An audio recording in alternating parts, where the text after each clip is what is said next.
The morning began like any other in the glass tower of Linux Systems, a tech giant built on ego and firewalls.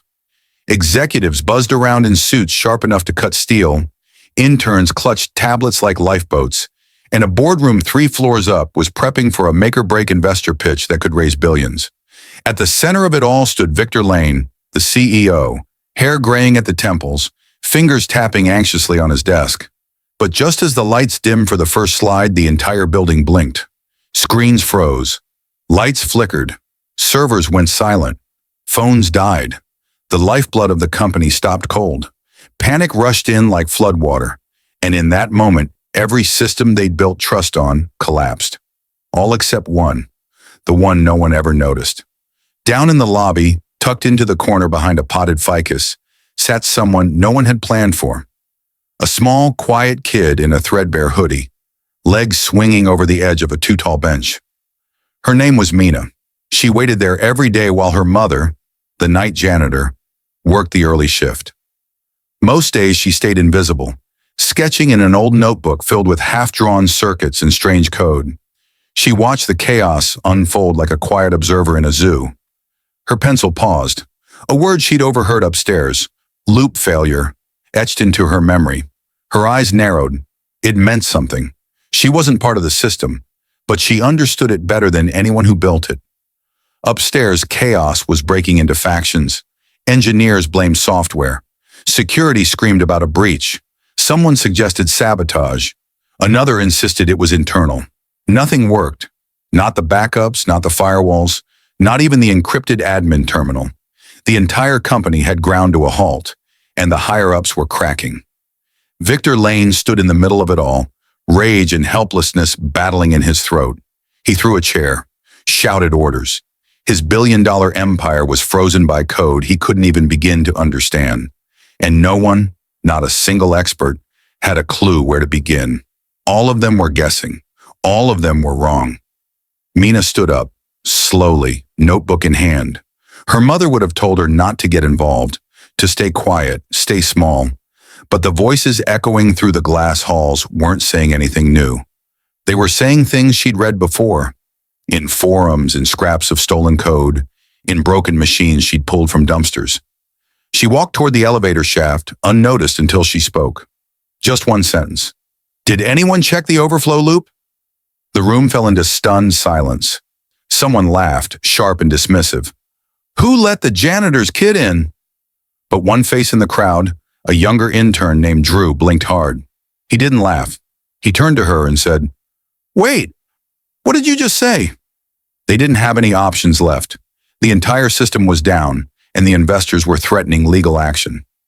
Drew looked at the CTO and said, "Let her try." The man snorted but didn't stop him.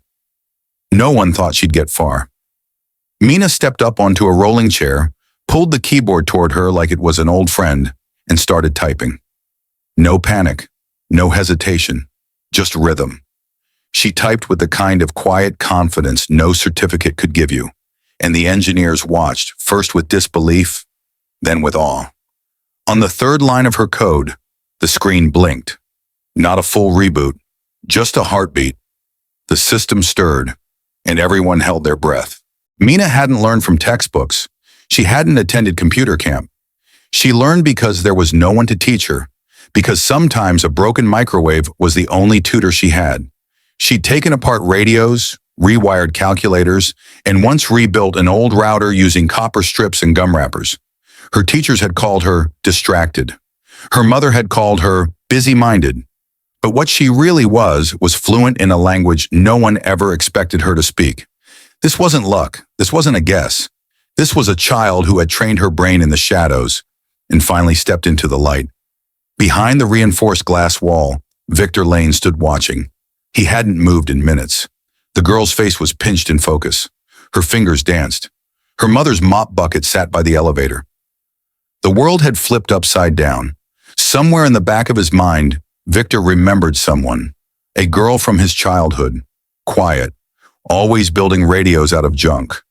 He never knew what happened to her, and now here he was, CEO of a titan, staring at the same kind of brilliance and realizing he almost called security on it. His heart clenched. Not in panic this time, but in shame. The breach wasn't just broken code. It was an echo, an intentional lockout wrapped in elegant traps, the kind of architecture only someone who understood systems intimately could create. And Mina understood. She moved through layers like a ghost. Loop by loop, she traced the logic until she reached the core. With one final keystroke, the central monitor lit green. Systems returned. Files unlocked. The servers breathed again. Grown men applauded. Some whispered, others just stared. Mina said nothing. She backed away, clutching her notebook to her chest, unsure if she had just helped or overstepped. That night, a supervisor quietly handed her mother a message. The CEO would like to speak with your daughter tomorrow. No limo, no press, just a request. The next morning, Mina returned. This time, they didn't ignore her. They didn't laugh. She was led into a boardroom with one chair at the far end and a sketchpad waiting beside it. Victor Lane walked in slowly, older than his posture suggested. He sat across from her, folded his hands and said, "You changed everything yesterday." She didn't smile. She didn't thank him. She simply asked, "Can I still break things?" Somewhere in the glass halls of Lennox Systems, things began to shift. People noticed the badge clipped to her hoodie. Her name, just Mina, printed in bold. No last name. None needed. Her desk in the lab wasn't large, but no one touched it. No one moved her notes. Engineers left her snacks. Interns asked her for input. Her mother still cleaned floors at night, but now she walked with her head held a little higher. Because her daughter wasn't just visiting anymore. She belonged. She was building from the inside, and no one doubted her place at the table. The man who once built walls now framed her first drawing, a sketch of looping code and wild branches, on his office wall. Victor still ran meetings, closed deals, fought corporate fires, but sometimes he'd glance at that drawing, and it would still him. It reminded him of what he almost missed. It reminded him that genius isn't always loud. Sometimes it waits, quietly sketching, in the corner of a room full of noise. And if you're lucky, if you're really lucky, you notice it before the system goes dark. She never asked for recognition. She didn't want to be famous. When a reporter begged her for a quote, she shrugged and said, "I just like the problem." But Victor understood. He'd built an empire on data and algorithms. She'd saved it with intuition, with patience, with something no system could replicate. The company called her an intern, but she wasn't. She was a compass, a reminder, a ghost in the machine who chose to be seen. And the next time the system blinked, everyone turned to her. Not out of desperation, but out of trust.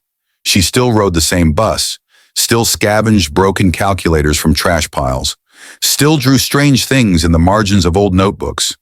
But now she had a lab to return to. Now she had people who listened, not because she demanded it, but because she earned it. And Victor? He changed too. He stopped assuming titles meant talent. He stopped talking over quiet voices because he knew now. Sometimes the smallest voice in the room speaks the biggest truth. And in the end, that's all Mina really wanted. To be heard, not celebrated, not elevated, just heard. She didn't need applause. She needed a terminal in time. And when she got it, she didn't hesitate. Because she wasn't waiting for permission. She was already inside the machine. Quiet, focused, brilliant. And the world was never going to ignore her again.